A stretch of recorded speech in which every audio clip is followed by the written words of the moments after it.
जी हाँ, ये सबसे बड़ा संकट है और अमेरिका तक क्या ये आफत पहुंच चुकी है। हमास युद्ध चल रहा है, इजराइल हमास युद्ध और 27वां दिन है जिसमें बहुत ज्यादा कत्लेआम मच चुका है। इजराइल और हमास की जंग और ज्यादा विनाशक हो चुकी है। उधर ईरान ने भी इजराइल और अमेरिका के खिलाफ मोर्चा खोल दिया है। ईरान ने ऐलान कर दिया है कि अमेरिका के खात्मे तक जंग जारी रहेगी। साथ ही हिजबुल्लाह के शुक्रवार प्लान पर भी बड़ा खुलासा हुआ है। क्या है ये शुक्रवार प्लान, आपको बताएंगे। इजराइल भी हमास, हिजबुल्लाह, हूती और ईरान को बारूदी जवाब देने की तैयारी कर चुका है। ट्रेलर जबालिया में देखने को भी मिल गया, जहां आईडीएफ ने एक बार फिर विनाशक हमला किया। सारी खबरें विस्तार से विश्लेषण के साथ आप तक पहुंचाएंगे, लेकिन पहले इस वक्त की बड़ी खबर से शुरुआत करते हैं। बड़ी खबर यह है कि सर्वोच्च ईरानी लीडर का यूएस पर बड़ा बयान आया है। इजरायली क्राइम की वजह है अमेरिका, खेमेनेई का कहना है। ईरान को बर्बाद करना चाहता है अमेरिका, ईरान को हर तरीके से नुकसान पहुंचाया गया। खामनेई का कहना है, आयतुल्लाह खामनेई का ये बहुत बड़ा बयान है जो सीधे जंग को और ज्यादा सुलगा सकता है। और आइए खामनेई की तरफ से क्या कुछ कहा गया है आपको बताते हैं। खामनेई ने कहा कि अमेरिका दोषी, इन सब के पीछे अमेरिका है। क्या कुछ कहा आपको विस्तार से बताते हैं। अमेरिका ने ईरान के खिलाफ सब कुछ किया, ये कहा गया खामनेई की तरफ से। जितना बुरा हो सकता था यूएस ने यानी अमेरिका ने उतना बुरा किया। दशकों से यही सिलसिला चलता आ रहा है। ईरान को खत्म करना चाहता है। इस्लामिक रिवॉल्यूशन के दौरान भी यूएस की यही रणनीति रही थी, ये कहना है खामनेई का। अमेरिका ने हमें राजनीतिक और आर्थिक रूप से टारगेट किया है। इसके अलावा कहा गया कि अमेरिका ने हमें वैज्ञानिक और नैतिक रूप से नुकसान भी पहुंचाया है। खामनेई की तरफ से आज यूएस की गाजा में इजरायली क्राइम की मुख्य वजह है, यानी ये अमेरिका ही है जो मुख्य वजह के तौर पर, इस क्राइम के तौर पर सामने आ रहा है। एक और बड़ी खबर आपको बता दें, ईरान के सुप्रीम लीडर खामनेई की मुस्लिम देशों से अपील भी सामने आ गई है। गाजा जंग पर मुस्लिम देश फैसला करें, ये कहना ईरान का। गाजा पर इजरायली हमलों को रोकना होगा। यहूदी देश में तेल और खाने का निर्यात बंद करना होगा। यहूदी देश से आर्थिक सहयोग बंद करे इस्लामिक देश। और ईरान के विदेश मंत्री हुसैन अमीर की बहुत बड़ी धमकी सामने आई है इस बीच। गाजा जंग जारी रही तो अंजाम बुरा होगा। हमास जल्द कोई बड़ा फैसला ले सकता है। तुर्की के विदेश मंत्री के साथ बैठक के बाद ये बहुत बड़ा बयान आया। अमेरिका की वजह से मिडिल ईस्ट में तनाव है, तो ये कहना है। ईरान की तरफ से एक बहुत सख्त रुख अख्तियार किया जा रहा है। तो हमास प्लस ईरान और क्या मिडिल ईस्ट में विनाश होगा, इसको लेकर आइए कुछ और डिटेल में बताते हैं आपको। ईरान क्या दावा कर रहा है। जंग के विनाशकारी अंजाम होंगे, ये कहना है ईरान का। इजराइल पर चौंकाने वाले हमले होंगे। युद्ध नहीं रुका तो हमास बड़ा फैसला ले लेगा। इजराइल और अमेरिका की वजह से ये जंग हो रही है। विद्रोही गुट हमले का बदला लेने को तैयार हैं, ये ईरान की तरफ से कहा जा रहा है, दावा किया जा रहा है। एक और बड़ी खबर, लेबनान में ईरानी कुद्स फोर्स कमांडर है। लेबनान में हिजबुल्लाह और इस्माइल कानी मिले हैं। दोनों के बीच हो रही है गोपनीय बैठक। इजराइल से जंग पर दोनों के बीच बातचीत हो रही है। तो ईरान प्लस हिजबुल्लाह और नतीजा और कैसे ज्यादा भयानक होता जा रहा है, इसके बारे में हम आपको बताने जा रहे हैं। दरअसल ये हिजबुल्लाह लेबनान का जो मिलिशिया गुट है, वो ईरान इसको सपोर्ट करता है, हिजबुल्लाह को। और सीधे तौर पर हिजबुल्लाह बार बार अटैक कर रहा है इजराइल पर और हमास का साथ दे रहा है। तो आइए आपको बताते हैं किस तरह परिणाम और ज्यादा घातक होने वाले हैं। ईरान की Quds force, Quds commander Ismail Qaani Lebanon में हिजबुल्लाह से ये मिले। मकसद जंग तेज करने पर बात, इजराइल को खुली चुनौती। ईरान की सफाई क्या है, क्षेत्रीय शांति सुरक्षा पर बात, आतंकवाद से निपटने पर चर्चा। जंग में ईरान की भूमिका नहीं है, किसी साथी को सीधा आदेश नहीं है, ये भी साफ किया गया, अपनी सफाई में कहा गया। एक और बड़ी खबर, हिजबुल्लाह के प्लान, शुक्रवार पर आईडीएफ की तैयारी है। हिजबुल्लाह को जवाब देने की इजराइल की तैयारी है। हिजबुल्लाह को भारी कीमत चुकानी होगी। शुक्रवार को हिजबुल्लाह के हमले की आशंका है। हिजबुल्लाह पूरी तरह से सक्रिय हो गया है और इसी का ही अंदेशा है कि शुक्रवार को एक बड़ा अटैक हिजबुल्लाह की तरफ से किया जा सकता है। आईडीएफ की तरफ से कहा गया है कि अगर ऐसा होगा तो हिजबुल्लाह भारी कीमत चुकाएगा।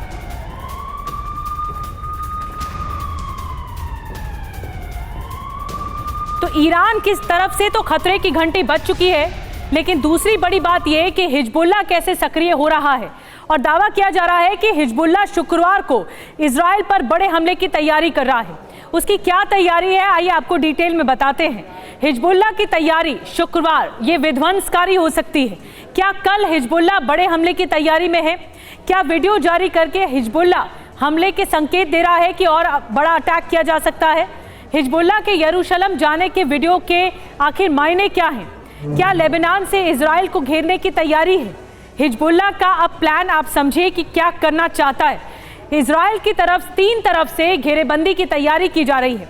उत्तर से हिजबुल्लाह हमले करेगा, लड़ाके इजराइल में घुसेंगे। दक्षिण से हूती के लड़ाके, जो यमन का गिरोह है, हूती के लड़ाके बड़े हमले की तैयारी में हैं। सेंटर में हमास की तरफ से लगातार हमले हो रहे हैं, यानी केंद्र में। तो 3 तरफ से इजराइल को घेरने की तैयारी है, ये कहा जा रहा है।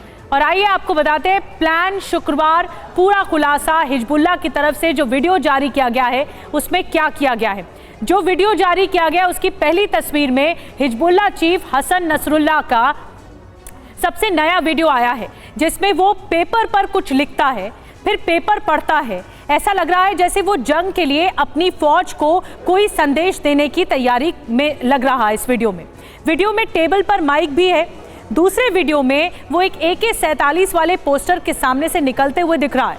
आप तस्वीरों में देख रहे हैं। हिजबुल्लाह की तरफ से 2 वॉर वीडियो भी जारी किए गए हैं। एक में उसके लड़ाके यरूशलेम जाते दिखते हैं, तो दूसरे में उसने IDF की निगरानी टावर को उड़ाया है। तो ये वीडियो बहुत कुछ संकेत दे रहे हैं जो जारी किया गया हिजबुल्लाह की तरफ से। इसीलिए कहा जा रहा है कि शुक्रवार को बड़ा अटैक हो सकता है। और एक और बड़ी खबर आपको बता दें, गाजा जंग पर हिजबुल्लाह का दावा सामने आया है। गाजा जंग पर इजराइल को भारी नुकसान। जंग में इजराइल ने 120 जवान खोए हैं। इजराइल के 9 मरकवा टैंक भी तबाह हो गए हैं।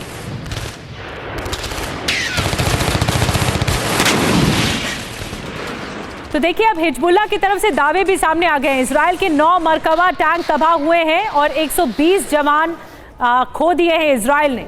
बहुत नुकसान हुआ है और इस नुकसान के बारे में दावा हिजबुल्लाह कर रहा है।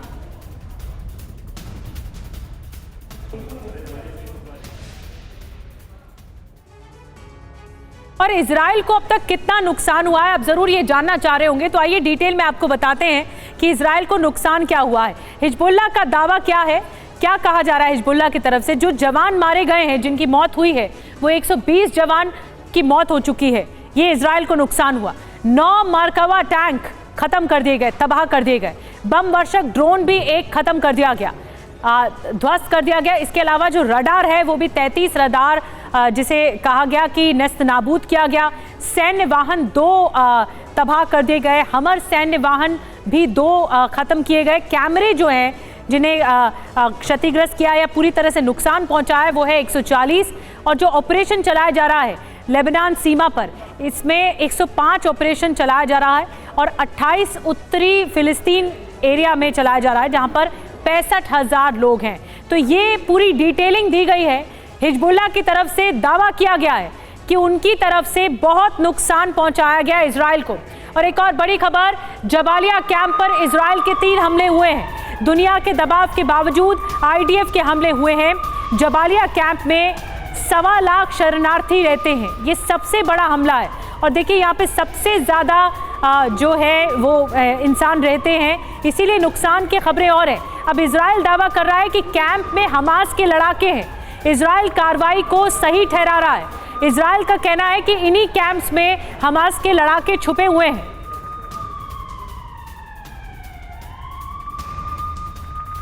तो जबालिया कैंप की तस्वीर आपको दिखा रहे हैं। देखिए कितनी ज़्यादा ये बड़ी त्रासदी है। अब पहचान करना मुश्किल है IDF की तरफ से कि कौन आम लोग हैं और कौन हमास के लड़ाके हैं।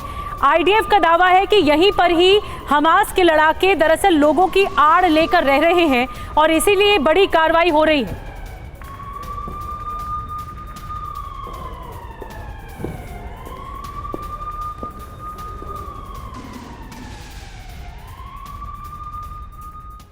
और पिछले 48 घंटों में जबालिया कैंप पर 9 ताबड़तोड़ हमले हुए हैं, इजराइल की तरफ से किए गए हैं। अहम बात यह है कि दुनिया इस हमले का विरोध कर रही है, मगर उसके बावजूद इजराइल रुकने का नाम नहीं ले रहा। एक के बाद एक हमलों से जबालिया कैंप दहल रहा है। इस कैंप में 1.25 लाख शरणार्थी हैं, लेकिन इजराइल का तर्क है कि वो ये हमले इसीलिए कर रहा है क्योंकि इन कैंप में हमास के लड़ाके घुस गए। एक और बड़ी खबर आपको बता दें, गाजा से बंधकों पर बड़ी खबर आ रही है। बंधकों का अब तक कोई पता नहीं लग पाया है। 27 दिन बाद भी बंधकों की जानकारी नहीं है। ये जानकारी आपको देंगे, लेकिन जबालिया कैंप पर जिस तरह से विध्वंस हो रहा है, इस पर मनीष झा हमारे साथ जुड़ गए इस वक्त ग्राउंड जीरो पर। उनके पास चलेंगे। मनीष, हम एक डिटेल दिखा रहे हैं कि किस तरह से जबालिया कैंप पूरी तरह खत्म होता जा रहा है और यहाँ पर 1.25 लाख शरणार्थी रहते हैं। इजराइल बड़े हमले कर रहा है इस बिना पर कि यहाँ पर हमास के लड़ाके हो सकते हैं, इसीलिए ऑपरेशन हो रहा है। बिल्कुल निधि, देखिए इस वक्त जहां पर मैं मौजूद हूं, यहां से महज कुछ 1 किलोमीटर की दूरी पर जबालिया कैंप मौजूद है। और जबालिया कैंप में जिस तरीके के हमले हो रहे हैं, वैसे तो 3 दिन से हमले हो रहे थे और लगातार इजराइल पर इसको लेकर दबाव है। सबसे बड़ी बात यह है कि इस कैंप में 1.25 लाख से अधिक लोग तो केवल रजिस्टर्ड हैं और बिना रजिस्टर्ड तो इसकी संख्या और भी ज़्यादा होगी।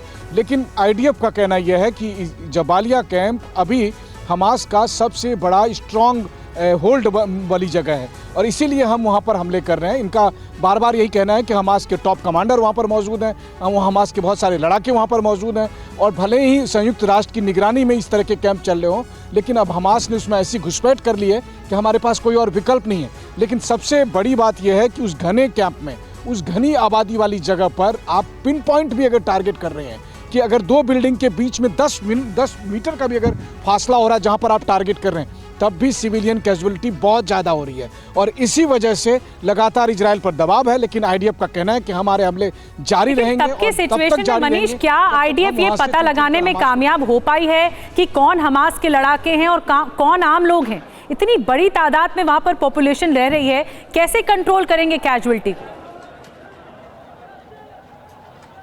बिल्कुल, देखिए सबसे बड़ी बात यह है कि IDF भले ही जो भी दावा करे और कि हमास के लड़ाके हैं, हमास के नेता हैं, लेकिन मुझे नहीं लगता है कि किसी भी तरीके से इतना सटीक हमला करना संभव हो पाएगा जहां पर कि सिविलियन कैजुअलिटी नहीं हो। लेकिन इसके लिए IDF की दलील ये है कि हम लगातार लोगों को अपील कर रहे हैं। लेकिन ये बहुत बड़ी त्रासदी है। अब देखना होगा कि इजराइल की कार्रवाई क्या होती है आगे चल के। मनीष, मैं आऊंगी आपके पास कुछ और खबरों के साथ। फिलहाल एक बड़ी खबर इस बीच आ रही है बंधकों को लेकर। बंधकों का अब तक कोई पता नहीं लग पाया है, कोई लोकेशन ट्रेस नहीं हो पा रही है। 27 दिन बाद भी बंधकों की जानकारी नहीं है। IDF को अब तक कोई सुराग नहीं मिला है। IDF के हजारों सैनिक तलाश में जरूर जुटे हैं, लेकिन कामयाबी नहीं मिल पा रही है। एक और बड़ी खबर आपको बता दें, मोसाद शिन बेट लगातार कोशिश कर रही है। गाजा बॉर्डर पर कई कमांड सेंटर बनाए गए हैं। पड़ोसी देशों से भी कोई जानकारी अब तक नहीं मिली है। 5 देशों के इंटेलिजेंस नेटवर्क 5 आईज से भी जानकारी नहीं मिल सकी है। मनीष, हम आपके पास आ रहे दोबारा। 2 बड़ी खबरें हैं। एक तो बंधकों की लोकेशन नहीं पता लग पा रही है और 27वां दिन है युद्ध का। तो दूसरी तरफ जो इतनी बड़ी इंटेलिजेंस एजेंसी है मोसाद या फिर इंटरनल इंटेलिजेंस एजेंसी है शिन बेट, ये भी पता नहीं लगा पा रही है कमांड सेंटर बनाने के बावजूद भी कि आखिर बंधकों का क्या होगा। और जो 5 आई ऑर्गेनाइजेशन है उसकी तरफ से भी मदद नहीं मिल रही है। जी बिल्कुल, देखिए ऐसा लगता है जैसे बंधकों को पता नहीं क्या आसमान खा गया या फिर ज़मीन निगल गई है, क्योंकि सुरंगों में भी अगर बंधक होते तो कहीं ना कहीं कोई कम्युनिकेशन तो होता हमास के लीडरशिप के बीच में, हमास के लड़ाकों के बीच में। और वो कहते हैं ना कि अमेरिका और इजराइल के पास तो ऐसी टेक्नोलॉजी है कि दुनिया के किस कोने में क्या हो रहा है वो पता कर लें। लेकिन यहाँ जिस गाजा की ज़मीन पर हज़ारों सैनिक मौजूद हैं और दुनिया भर की तमाम हाई टेक्नोलॉजी के साथ मौजूद हैं, यहाँ से कुछ ही किलोमीटर दूर स्थित, मैं जहाँ पर स्थित हूँ यहाँ पर कमांड सेंटर कई बने हुए हैं, जहाँ पर कि ना सिर्फ इजराइल के बल्कि अमेरिका के डेल्टा फोर्स समेत तमाम एलीट फोर्स के लोग हैं, तमाम वो सिक्योरिटी और टेक्नोलॉजी के एक्सपर्ट बैठे हुए हैं। हर एक कम्युनिकेशन पर अगर मैं और आप बात कर रहे हैं, इसकी भी निगरानी हो रही है। तो आप सोचिए हर एक कम्युनिकेशन पर नेटवर्क पर निगरानी हो रही है। और हमास भी नहीं जारी कर रहा कोई वीडियो। जी देखिए, हमास ने सिर्फ एक वीडियो जारी किया था, जब 3 महिलाओं का एक वीडियो जारी किया था जिसमें उन्होंने इजराइल के प्रधानमंत्री पर ही सीधे निशाना बनाया था, जिसको लेकर कल हमास की आईडीएफ के एक टॉप लेवल के अधिकारी ने मुझे ये कहा कि उन्होंने इसलिए वीडियो जारी किया क्योंकि हमने महिला सैनिक को कब्जे से छुड़ाया था। जो भी हो, दोनों तरफ से दावे प्रति दावे हैं, लेकिन आखिर ये 240 लेकिन कामयाबी नहीं मिल पा रही। और मनीष, यही एक बहुत बड़ी चुनौती है कि अब तक जो लोकेशन रडार है उस पर ही नहीं पता लग पाया कि बंधक हैं कहाँ चले गए हैं बंधक। एक और बड़ी खबर, गाजा जंग पर फिलिस्तीनी मीडिया ने दावा किया है इजराइल ने फास्फोरस बम से हमला किया है। लड़ाकू विमानों ने सफेद फास्फोरस बम गिराया है। यूएन द्वारा संचालित स्कूल पर यह बम गिराया गया है। स्कूल पर आईडीएफ ने फायरिंग और बमबारी भी की है। तो क्या ये लड़ाई फास्फोरस बम तक पहुंच गई है? ये और ज्यादा घातक एक्सप्लोसिव है जिसे कहा जाता है फास्फोरस बम। और अगर ये वॉर इस लेवल पर लड़ा जा रहा है तो और ज्यादा तबाही मचेगी। कुछ और डिटेल में आपको बताने वाले हैं, जानकारी देने वाले फास्फोरस बम को लेकर कि क्या दावा किया जा रहा है, गाजा में क्या फास्फोरस हमला हो रहा है, इजराइल पर आरोप किसका दावा, अब आपको बताते हैं। दरअसल स्कूल पर फास्फोरस बम गिराया गया, ये फिलिस्तीनी मीडिया के हवाले से कहा जा रहा है। क्या है ये, क्यों खतरनाक है, आपको बताते हैं। सफेद फास्फोरस रबर से बना ऑक्सीजन को सोखता है, तेजी से आग पकड़ लेता है, दम घुटने से लोगों की मौत हो जाती है। धुएं का गुबार ये बनाता है फास्फोरस बम, हड्डी तक को भेदने में सक्षम है। अब जरूरी बात क्या है, सफेद फास्फोरस बम के इस्तेमाल पर प्रतिबंध है, बैन है। 1980 में जिनीवा कन्वेंशन में इस पर प्रतिबंध लगा था, लेकिन अब ये दावा फिलिस्तीनी मीडिया कर रही है कि फास्फोरस बम का इस्तेमाल हो रहा है। एक और बड़ी खबर, गाजा में आईडीएफ का विध्वंसक ऑपरेशन जारी है। हमास के ठिकानों पर हमले में हमास को भारी नुकसान हुआ है। हमास के कई इंफ्रास्ट्रक्चर ध्वस्त हुए हैं।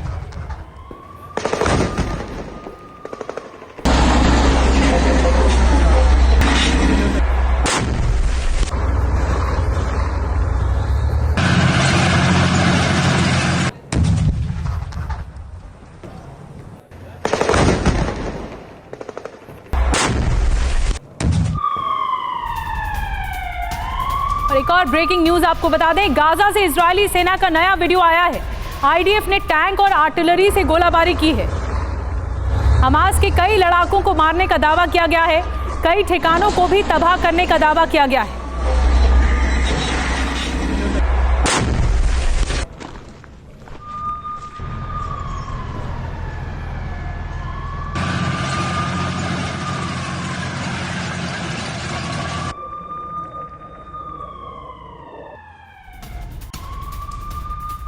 और एक और बड़ी खबर, इजराइल की तीनों सेनाओं का ऑपरेशन जारी है। हमास के ठिकानों तक पहुंच रही है सेना, सटीक टारगेट पर एयरफोर्स गिरा रही है बम, नेवी की यूनिट दे रही है कवर फायर। संयुक्त ऑपरेशन का वीडियो भी जारी किया गया है।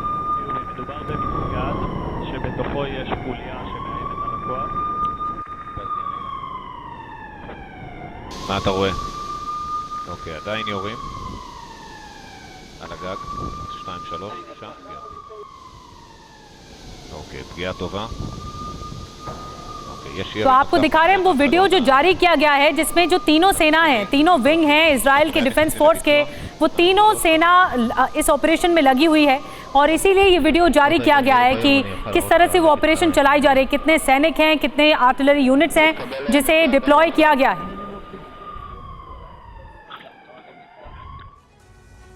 और हमास और इजराइल के बीच जंग का आज 27वां दिन है। जंग रुकने की जगह और विध्वंसक होती जा रही है। हमास इजराइल को मिटाने के इरादे से हमले कर रहा है, तो इजराइल हमास को नेस्त नाबूद कर देना चाहता है। बदले की इस जंग में खून की नदियां बह रही हैं। अब तक इजराइल और फिलिस्तीन के 10,000 से ज्यादा लोग अपनी जान गंवा चुके हैं। तो सवाल यह है कि आखिर इन सबका जिम्मेदार कौन है? जवाब है सिर्फ और सिर्फ हमास, क्योंकि 7 अक्टूबर का हमला करके हमास ने सबसे बड़ी भूल कर दी। उसी भूल का नतीजा यह है कि आज फिलिस्तीन लहूलुहान है। अपनी राजनीतिक महत्वाकांक्षा पूरी करने के लिए हमास बेकसूर लोगों, बच्चों और महिलाओं की बलि चढ़ा रहा है। इसीलिए हमास का खात्मा बेहद जरूरी है। आईडीएफ यही कसम खाकर रण क्षेत्र में उतरी है और जब तक खत्म नहीं हो जाता हमास, तब तक ये पूरा युद्ध चलता रहेगा। और 7 अक्टूबर को हमास के हमले का बहुत बड़ा खुलासा हुआ। एक और बड़ी खबर, अधूरी तैयारी के साथ हमास ने हमला किया। हमास को हमले के अंजाम का अंदाजा नहीं था।